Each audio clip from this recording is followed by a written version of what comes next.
Howdy folks, Jörg here from Dreamland Resort. We are heading out today to the impact site of a UAV that crashed here in the early morning hours of September 23, 2025. In my previous video I showed you what I thought was the crash site.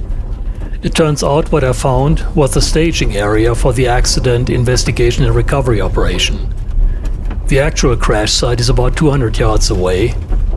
I didn't have much time to look around back then. Had I done so, I would have easily spotted some burnt Joshua trees nearby. I'm following the road that the recovery crew used. The first part is in good shape. It leads to a rainwater collection system known as a wildlife guzzler. From there, the recovery crew made their own road.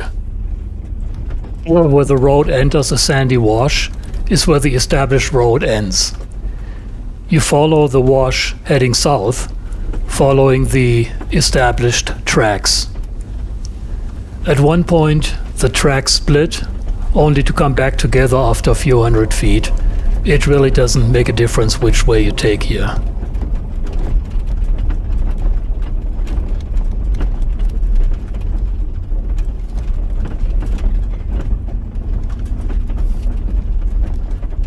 A little while later, the road exits the wash to the left. This is easy to miss, just watch the left side of the wash for tracks. From here on, the road is rocky in parts and crosses a couple of washes, but it should be doable with most SUVs with some ground clearance. Just take the rocks between your wheels, or if you don't think you can clear them, carefully drive around them. Just before you get to the recovery staging area, you get to a steep drop into a wash. I would recommend leaving your vehicle here and hiking the remaining 400 yards to the crash site.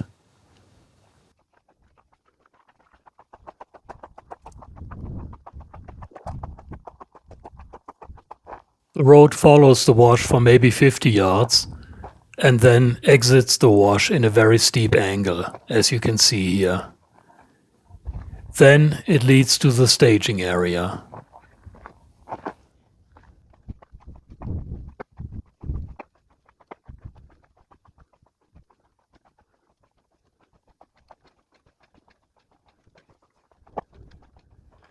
Here we are at the staging area that in my previous video I had incorrectly assumed to be the crash site.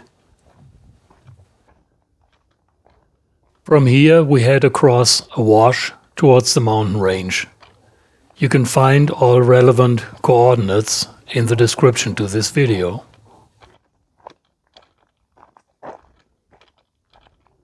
You will likely come across some tracks that lead to the actual impact site. Follow these tracks and look for two burnt Joshua trees. The crash site itself is a noticeable clearing, very easy to find once you get close. So here we are at the impact site. I have a secondary camera set up, and of course I brought some toys. The impact site has been covered with fresh dirt, as you can see, but we will later see that underneath the fresh dirt is still plenty of evidence of the crash.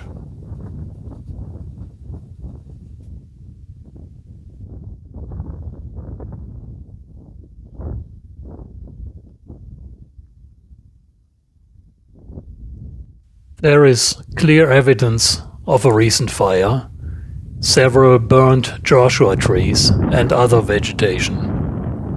And you can see tracks of heavy equipment on the ground.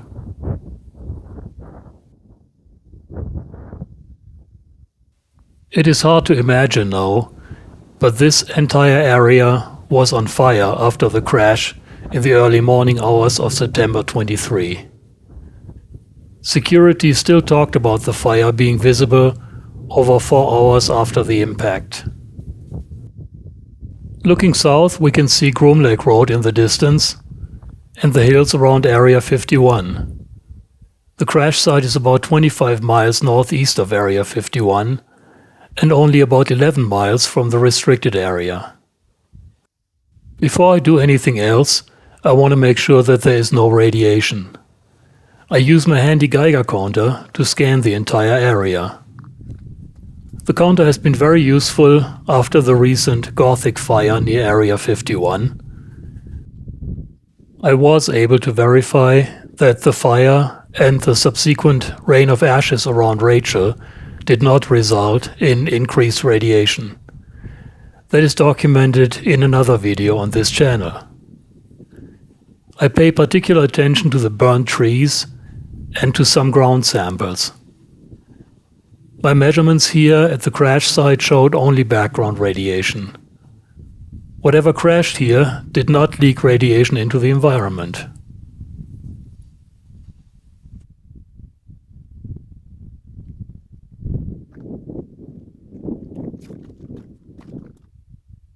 Now that I know that the area is safe, I do a first site survey, looking for debris on the surface.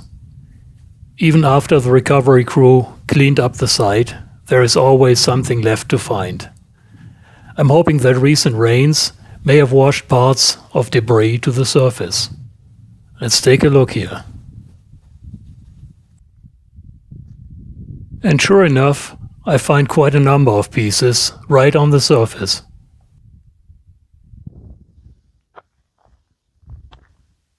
Here's a piece of lightweight composite material, possibly a part of the skin of the aircraft.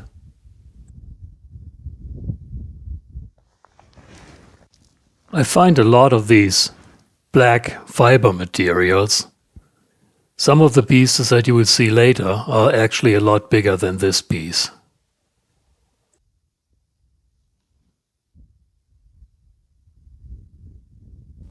I also find a few of these green plastic pieces. They may be part of the casing around electronics components.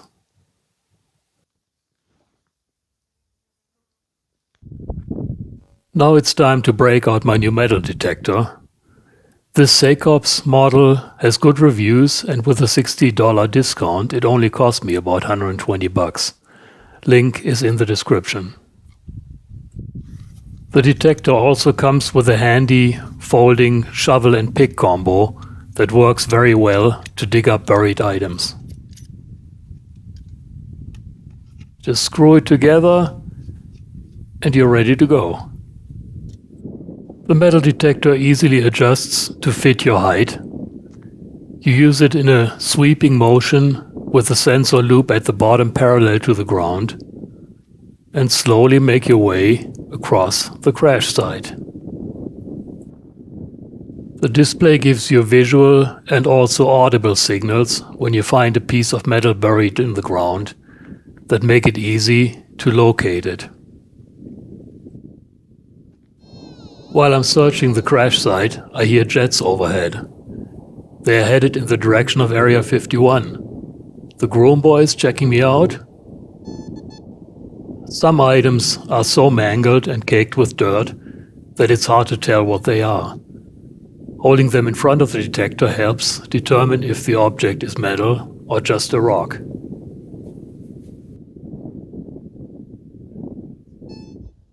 This particular detector model has a very handy function that makes it easier to locate buried items. Press and hold the button labeled PP to zero in on items by the indicated signal strength and tone.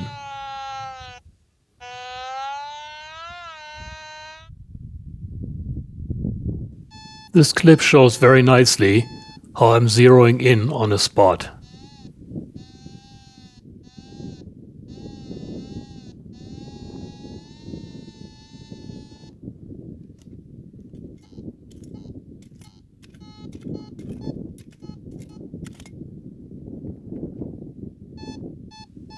And sure enough, a few inches below the surface is the indicated piece of metal.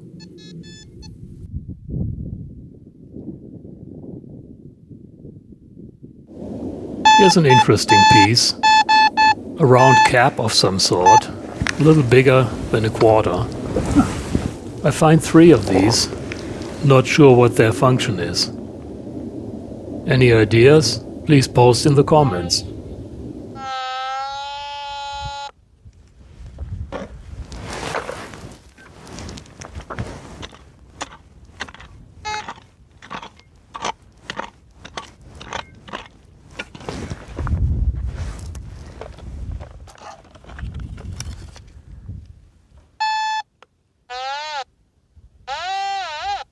Sometimes you dig up the item you're looking for with the dirt. With the sensitive mode of this detector, it is very easy to find it in the excavated material.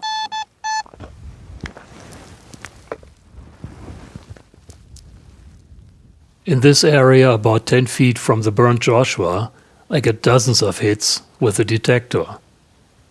When I dig up the fresh dirt, I get to a dark, burnt looking layer with lots of fragments, some of them burnt or even molten. The dark dirt also has a strong odor of jet fuel. This spot appears to be the point of impact. Here are some of the pieces I found. The only piece with any markings is the white plastic piece with the number 002. Nothing that could identify the aircraft as far as I know. But if someone sees anything of interest, please let me know your thoughts in the comments.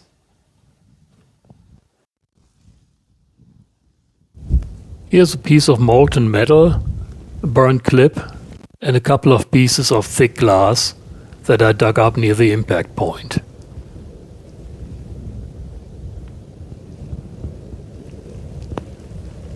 Time to head back before it gets dark. Before we leave, a last look back at the crash site and towards the staging area. You can see how close my Tahoe is parked. The last few hundred yards are easier to walk than trying to cross a wash in the truck. Finally, I made it to the real crash site. I will be back another day for more digging. There are still hundreds of pieces waiting to be discovered. That's it for today. If you like this video, please subscribe to my channel.